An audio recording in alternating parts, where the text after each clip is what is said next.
Dubai! Good morning, beautiful people! Meron po tayong na-discover na isang public beach dito sa Dubai.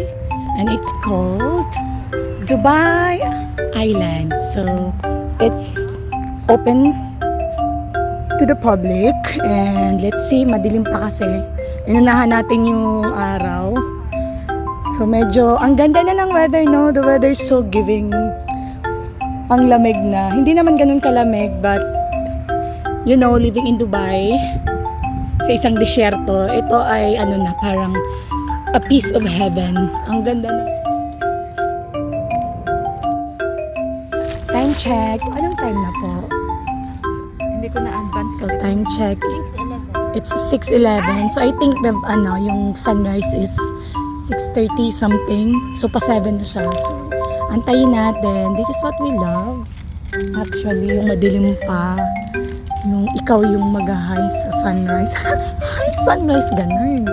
So nagkakape na yung mga auntie. Oh my God, it's not even visibility. Wait, zero visibility?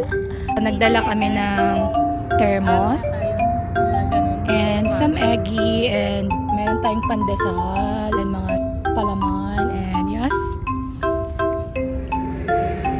pandesal plus that view.